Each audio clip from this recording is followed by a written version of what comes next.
Halo Tribuners, kembali lagi bersama saya Vicky Uswatun Hasanah dalam program Selebrasi Lokal 2022. Tribuners, Piala Dunia memasuki pertandingan terakhir di fase grup. Setiap grup akan mengirimkan 2 tim yang akan lolos ke babak 16 besar. Nah Tribuners, kita akan membahas grup E, pertandingan antara Jepang versus Spanyol bersama narasumber kita hari ini, Bung Dimas. Halo Bung Dimas. Halo Vicky. Gimana kabarnya nih? Alhamdulillah, sehat selalu. Alhamdulillah. Selain Bung Dimas, kita juga ada Bung Gilbert. Halo Bung Gilbert, Halo gimana Vicky, kabarnya nih? sehat selalu menantikan Piala Dunia. Siap. Oke, Bung Dimas gimana nih tanggapannya terkait pertandingan Jepang versus Spanyol nih? Iya, Jepang versus Spanyol. Grup E ini grup yang amat sangat ketat ya. Dia masih 4 tim, terus Spanyol dengan koleksi 4 poin dan Jepang 3 poin, dan di bawahnya Costa Rica dan Jerman. Amat sangat ketat, makanya laga ini akan menjadi laga pamungkas Spanyol, Jepang, Costa Rica, bahkan Jerman pun masih berpeluang untuk lolos ke 16 besar. Oke, kalau Bung Gilbert sendiri gimana nih tanggapannya terkait pertandingan Jepang versus Spanyol?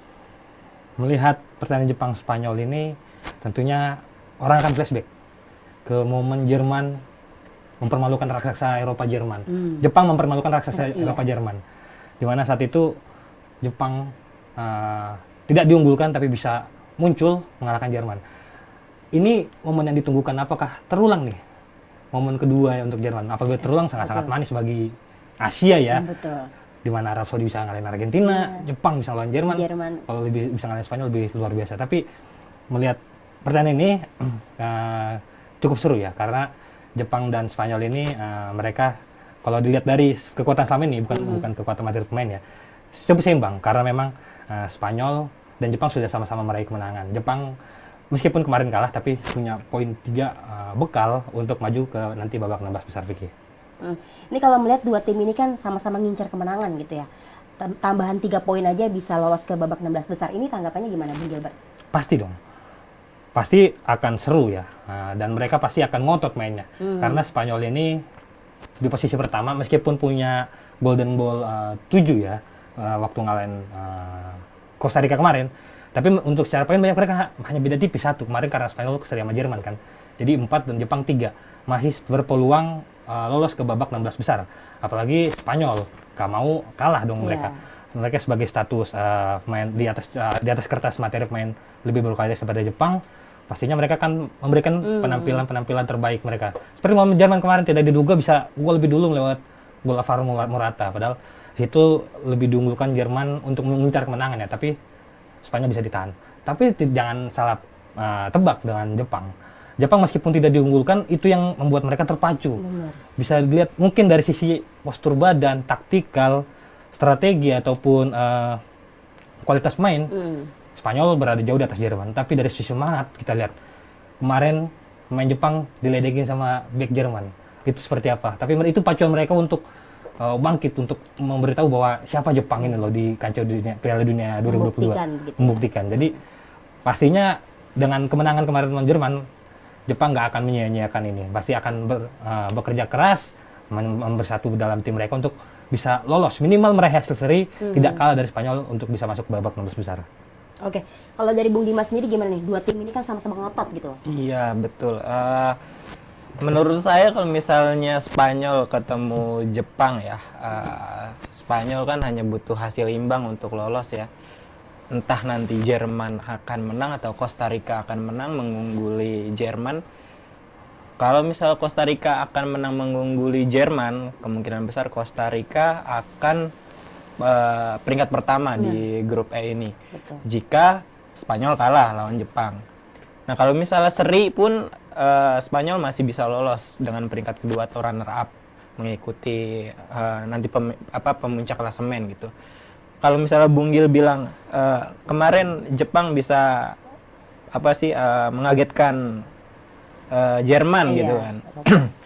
Tapi kita lihat lagi pas kemarin Spanyol lawan Jerman ya kan, itu kan sebenarnya gol dari Alvaro Morata ya, dia termasuknya super sub masuk ke babak kedua, terus kita langsung ngegolin, dan menurut saya peluang Spanyol lebih besar daripada Jerman saat itu, karena memang Jerman lumayan bagus pertahanannya di saat itu. Tapi kita lihat lagi, memang Jepang juga memang superior saat lawan Jerman gitu ya.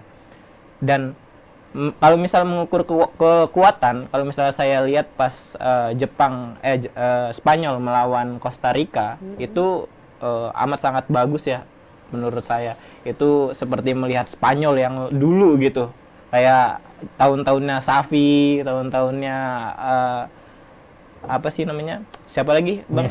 Iniesta ya, David Villa, Busquets doang ya masih ada sekarang ya. Dan itu menurut saya apa ya, indah aja gitu ngeliat Spanyol untuk main pas lawan Costa Rica. Memang pas tertahan lawan Jerman agak sedikit wah kok bisa gitu, padahal Jerman termasuknya sekarang itu sudah tidak diunggulkan, bahkan hampir tidak lolos kalau misalnya dia kalah lawan Costa Rica. Bahkan Costa Rica saja bisa menang lawan Jepang ya. Gitu.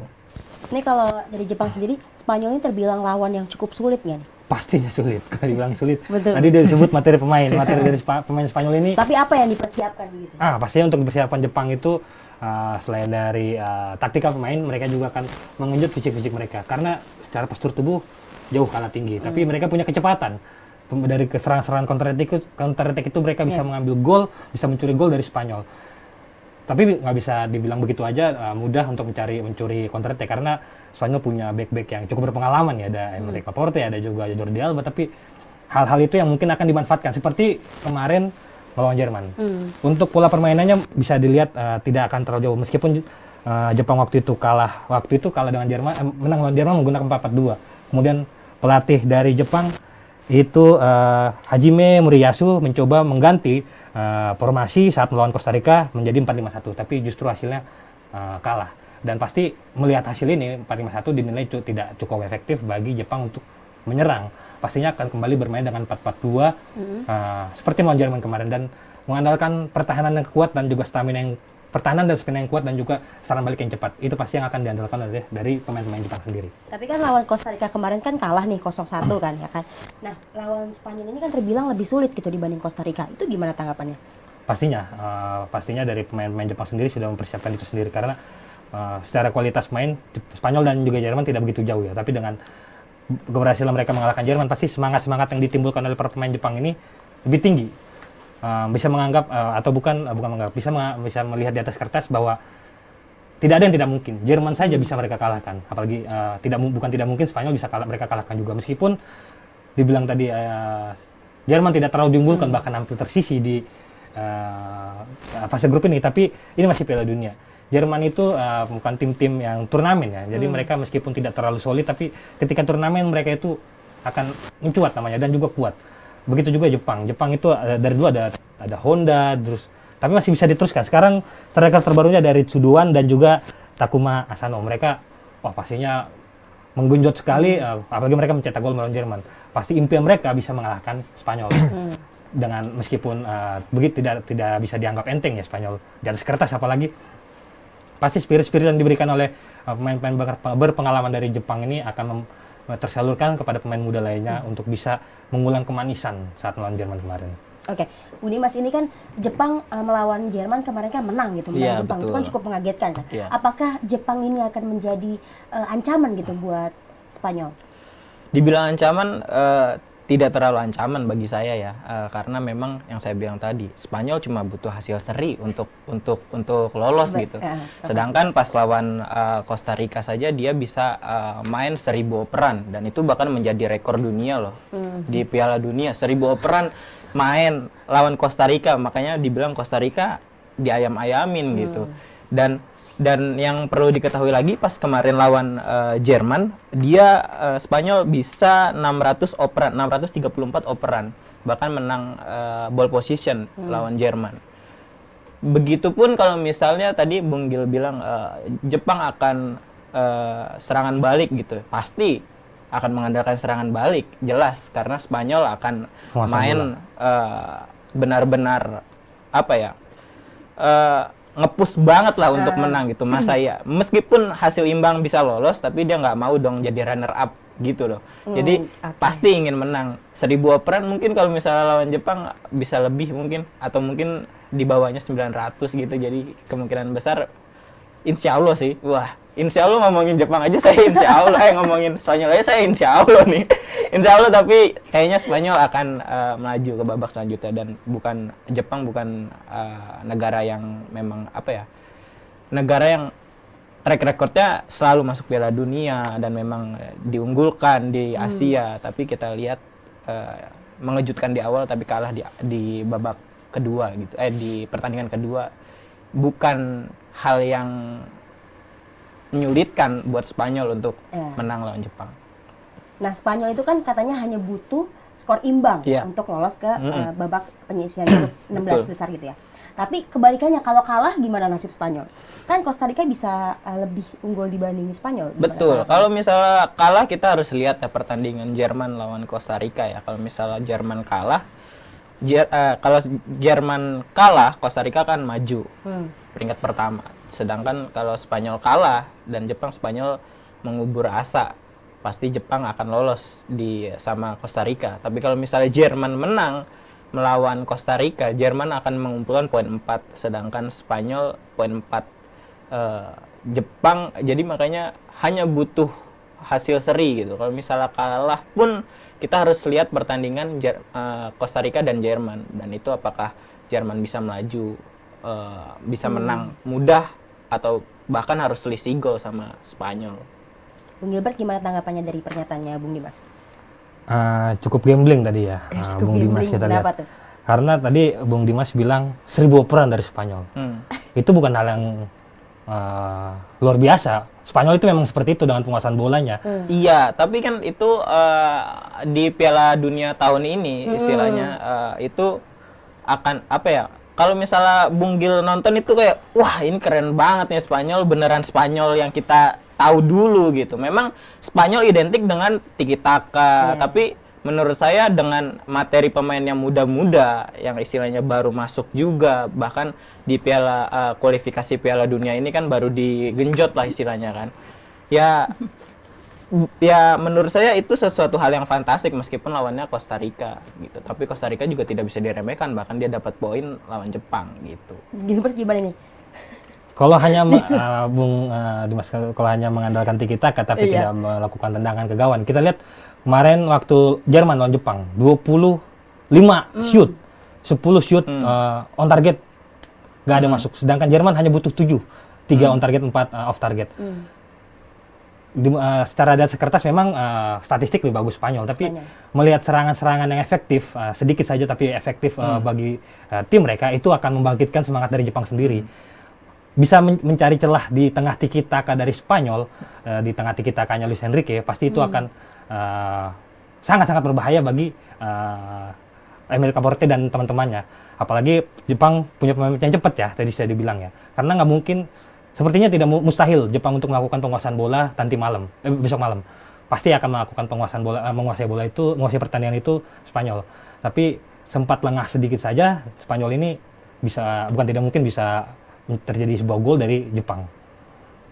Berarti Spanyol harus benar-benar waspada lah ya buat Jepang. Waspada ya pasti, itu namanya pertandingan pasti waspada. Tapi Bung Gil aja udah mengakui kehebatan Spanyol gitu. Bahkan katanya kalau misalnya meleng sedikit aja kemungkinan besar Jepang bisa kalah, istilahnya kan gitu. Kalau misalnya kita lihat mainnya Costa Rica, kalau misalnya memang Jepang bertahan lah ya, istilahnya hanya butuh hasil imbang, bagi Jepang kan memang wajib menang ya. Takutnya kalau misalnya Jerman menang ya kan, dia kan harus mikir gol ya. Jadi efektivitas golnya ya. Jadi memang Spanyol cuma butuh hasil imbang, Jepang wajib menang gitu. Jadi apa yang harus dipikirkan, nggak ada beban gitu loh.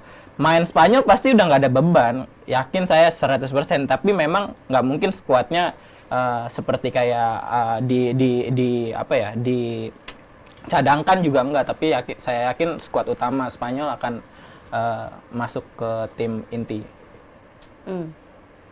Nah, ini tadi kan dibilang Jepang itu kan harus wajib menang gitu ya, Bung Gilbert. Berarti Jepang nantinya mainnya akan dengan tekanan dong, atau gimana? Pasti mereka harus berusaha keluar dari tekanan yang diberikan oleh Spanyol. Karena main muda tadi dibilang sangat-sangat luar biasa. Ada Gavi, ada Pedri. Pemain senior tinggal Busquets sepertinya. Iya, Busquets tuh. Depannya itu Gavi, Pedri, terus juga ada Asensio. Itu punya fisik-fisik yang sangat kuat dan juga taktikal yang sangat kuat bagi mereka. Karena mereka punya pengalaman bermain di liga-liga top Eropa. Gavi, Pedri di Barcelona, pasti mereka punya gambaran seperti apa mengatasi suatu kondisi dalam lapangan. Tapi itu dia bisa dikembalikan bila mana Jepang itu kalah. Karena Jepang itu sekarang posisinya hanya posisi kedua, meskipun posisi kedua tapi hanya 3 poin. Di posisi keempat kita lihat ada Jerman. Jerman min 1 poin. Min 1 gol, golden ball-nya ya. Jerman pasti akan keluar dari tekanan itu dan Jerman pasti akan berusaha untuk lolos ke babak 16 besar. Jepang itu berada di belakang bayang-bayang Jerman. Karena bisa dilihat di atas kertas, meskipun Costa Rica bukan tim yang diunggulkan melawan Jerman ya, tapi melihat hal kemarin itu Jerman pasti tidak ingin lengah lagi. Dan Jepang tidak ingin bayang-bayang itu terwujud oleh Jerman. Istilahnya hanya menang di awal tapi yang lolos Jerman. Pasti Jepang punya harga diri untuk mempertahankan itu. Untuk kans lolos masih ada dengan meraih hasil imbang aja. Hasil imbang mereka bisa, tapi imbang dengan gol karena Jepang saat ini golden ball-nya 0. Mereka mencetak 2-1 dan menang kalah 1-0 itu masih belum punya. Harus bisa mengalahkan Spanyol, walaupun kalau imbang mereka harus mencetak gol karena untuk menambah efektivitas gol mereka karena dengan ketatnya persaingan di grup posisi 3 dan 4. Oke, ini kalau prediksi skornya, ini kan pertandingan yang seru banget gitu ya, Spanyol lawan Jerman. Ini berapa nih prediksi skornya? Prediksi skor untuk melibas Jepang sih kayaknya Spanyol akan menang 3-0. Paling banter, iya Jepang kosong. Paling banter kalau misalnya Jepang bisa ngegolin 1 gitu. Mungkin gimana nih? Kalau ngelihat materi pemain, di atas kertas pasti Spanyol. Ada kemungkinan Spanyol menang, tapi tidak seperti 3-0, mungkin bisa nyuri-nyuri 1-0 aja. Tapi kalau melihat peluang untuk Jepang, ada kemungkinan kan membalikan skor 2-1 kemarin. Iya, tapi ada kemungkinan kalah juga. Pas lawan Costa Rica saja kalah. Menang lawan Jerman, kalah lawan Costa Rica itu aneh menurut saya. Sedangkan Spanyol aja bisa 7-0, bahkan ya 7-0 tanpa balas gol loh. Gitu. Maksud saya ya memang naik turun lah, istilahnya mungkin bola itu bundar tapi kaki pemain Spanyol tuh epic.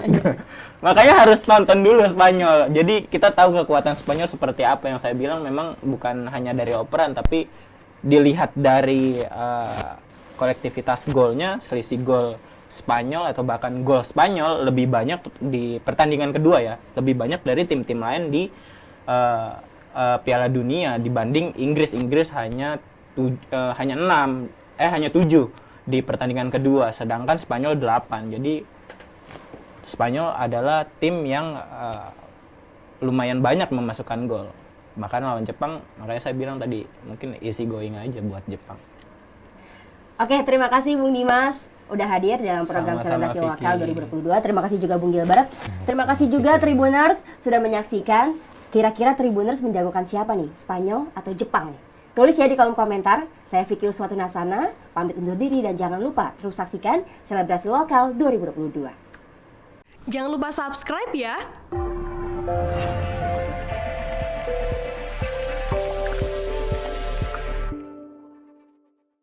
Jangan lupa subscribe ya.